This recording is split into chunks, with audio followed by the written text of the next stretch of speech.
What's going on, everybody? It is a little bit after 10 a.m. here in Chicago on a Friday. Temps are in the low 20s for today, but at least it is not that windy. Today, I am going to do another workout today in the Boston 10. I think it's a highly misunderstood shoe.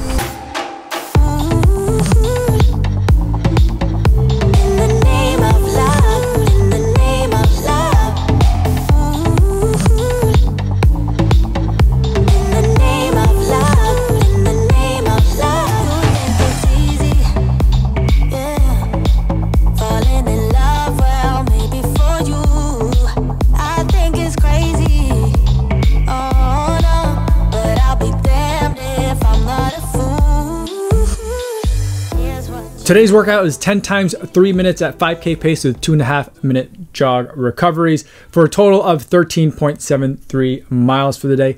A perfect way for me to test out my theory on Adidas's most misunderstood shoe, the Boston 10. Now, before I give you my thoughts on this shoe, I do want to go over some disclosures. I'm going to be talking about a lot of different Adidas shoes today. All of the shoes that I'm talking about today are shoes that I purchased myself. No one sent them to me. No one's paying me to make this video, and no one's going to get a chance to preview any of my footage or my thoughts before you guys get a chance to see this video on YouTube. So with that disclosure out of the way, let's talk about the Boston 10 and why I think it's so misunderstood. But first, let's do a little history on the Boston. Now, I've been running in the Boston for 3 years now. I started running it in the Boston 8. The Boston was a shoe that people used to train for their marathons and also to race in them. Or maybe you were looking at something like the Adios in the Adidas lineup. And this is all kind of happening in the time right around the start of the super shoe era. So the kinds of shoe that people were racing for their marathons was very, very different. But that's how the shoe has always been, and that's how I've always considered the shoe. It's a shoe that maybe can be used as a daily trainer, but is probably best suited for use in your workouts, for those long runs with pace, or those threshold sessions. And then as we started hearing rumors about what the Boston 10 was going to be, that they were going to include Light Strike Pro and energy rods in it, just like we've seen in the Adios Pro and in the Prime X, we all got super excited. And then we finally got a chance to see the Boston 10, and pretty universally, people were disappointed. I was in that camp as well. I didn't think it was a terrible shoe, but it wasn't what I was hoping for. Mainly, it was too firm in the forefoot, even though it had Light Strike Pro, Adidas's premier foam, and it was too heavy in the back. And so for a shoe that was supposed to be designed for training hard and even racing hard, just didn't feel like a shoe that was geared towards any of that. And even in the running sensation, for a lot of the times when you were running in the shoe, doing workouts in the shoe, it felt like a good shoe, but it also felt like a shoe that I'd much rather just be in the Adios Pro 2. Now, granted, there's a big price difference in there, but even considering the Boston 10 as maybe a training companion that can go with the Adios Pro 2, I had a little bit of a hard time kind of understanding how the shoe comes together. Here's where everything changed for me. About 2 weeks ago, I ran this same workout, the 10 times 3 minutes at 5K effort with 2.5 minute recoveries in the Adios Pro 2.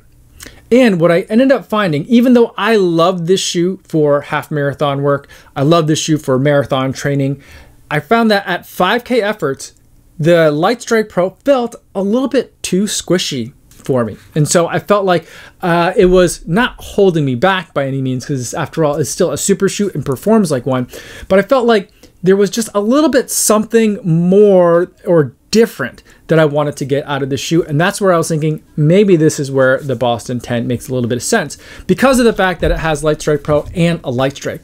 Now, Light Strike is a foam that I generally feel is a little bit on the firm side and really only loosens up once you're hitting it a little bit harder, once you're getting into those more intense paces, once you're hitting the ground with a little bit more force. And so I took it out again for this same workout, the 10 by 3 minutes at 5K effort, so that way I could test out this theory. At that level of effort, when I'm not going marathon effort, where I'm not doing half marathon or even 10K effort, where I'm going to 5K effort, is this shoe going to become more enjoyable? And I definitely think that it was. I feel like the Light Strike Pro and the Light Strike working together with the energy rods in here works out really well at that 5K effort. I didn't feel like that excess sponginess kind of like at the bottom of the foot strike as I was pushing off into my next stride that I felt just a tiny little bit in the Adios Pro 2. Now maybe I'm splitting hairs just a tad, but I do feel like when it comes to a 5K effort workout, the Adios Pro 2 and the Boston 10 are very similar running experiences. And I'm starting to think that the reason why everyone's not liking this new Boston 10 is because they simply aren't running hard enough in it. I think that at that increased level of intensity, that's when the shoe really starts to come to life. But I do still think though that some of this misunderstanding, even with that kind of like that proposition out there, I do still think that a lot of the misunderstanding about this shoe is totally well warranted. And that's because after all, it's still a Boston. It's a shoe named after the premier race that Adidas sponsors, the Boston Marathon. I guess arguably you could say the Berlin Marathon is the premier race that Adidas sponsors, but of the two world marathon majors that Adidas sponsors, they named one after the Boston. There isn't a Berlin in the Adidas lineup, but there is a Boston. It's a marathon, and yet now the Boston 10 doesn't really seem to be a marathon trainer. It doesn't feel like a marathon racer. In fact, it feels like a shoe that you would use for 5K speed work or even your 5K races. And even then, even if that new proposition were put that, even if you give me that, there's still going to be a lot of confusion because, well, if it's for 5K, like basically road speed work, why is it so heavy? And why does it have to have a half carbon fiber plate in the back? I just don't really understand that, because after all, we've got the SL20, which is, I think, Adidas's best daily trainer that they have in the lineup right now. Yes, there's the Ultra Boost and the Solar Boost, but those are just incredibly heavy. This is a little bit more lightweight. This is a little bit more better suited for daily training, in my opinion. It's an all light strike shoe, which has a decent amount of stack height in the heel. And at no point have I ever thought, man, this shoe's so unstable. I wish that there were a half carbon fiber plate helping to stabilize some of the potential wobbliness in the heel. I've never said that. And so I don't understand some of the stuff that's happening in the Boston 10. So I definitely don't understand it as a marathon trainer, marathon racer. And I understand it more as kind of a road speed work type of shoe. Maybe you're going to use it if you're a shorter distance road racer, like a 10K racer or a 5K racer, and you're going to use it for workouts. But then there's still so many questions like, why is it so heavy? And why does it still seem to have so much unnecessary stuff? So the next thing to talk about is, well, if you like the Boston 8 and the Boston 9, then what are you supposed to do? And that's where I think the Adios 6 comes into play. It also has Light Strike Pro in it for this version.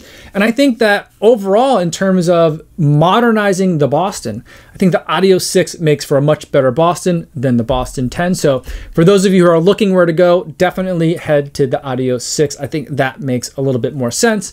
And for those of you that want to race the marathon, I think that the Adios Pro 2 is the shoe to look at. So we've got a bunch of shoes that we're looking at here. The Adios Pro 2, I think, is your marathon racer. And when you're doing threshold work, I think it's a fantastic shoe. For the Boston 10, I think that's where you're doing your road speed work. If you're doing 5K efforts or faster, that's where I think that this combo of Light Strike Pro and Light Strike and the energy rods makes sense at those harder efforts. If you're looking for something for possibly daily training, but mainly doing some threshold work and you don't want to go to the Adios Pro 2 for all your workouts, then I think that the Adios 6 or the real Boston, I think that's where that can come into play. And then for your daily training, you've got the SL20. Now, there's one other shoe that I think will still kind of like throw a wrench and even make this more confusing again, and that's the Takumi Sen. I just got this in the other day, haven't had a chance to do any testing in it. So hit that subscribe button so that way you can see once I start running in this shoe and get a feel for where it fits in this lineup. I'm starting to think right now, before having even run in the shoe, I'm thinking that the way that this is going to line up is this way. The Adios 6 is going to be kind of the daily trainer or the training companion to the Adios Pro 2. These are the two shoes, the 1-2 punch that you should look for if you're training for a marathon and you want to run in Adidas. If you're doing something shorter than that, maybe you're trying to do road 10Ks or road 5Ks, then I think your race shoe is going to be the Takumi Sen and your training companion is the Boston 10. And I think that's how it's going to fit really well. And at the base of it all, I think that if it's not the Solar Boost for your daily training, I think that it's going to be the SL20. But that's kind of like my hypothesis right now. That's what I'm working with. I'm going to have to do some running in this Takumi Sen to see if it really all fits.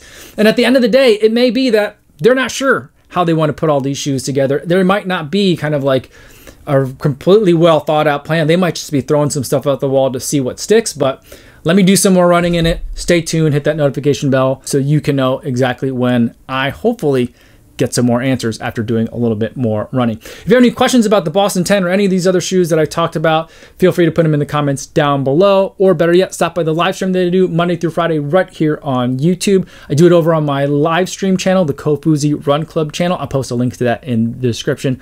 Hopefully, I'll see you there. That's all I have for today, everybody. Thanks so much for making it all the way to the end of the video. Hopefully you guys are staying safe out there on your runs, and I will see you in the next one. Yo, what's going on?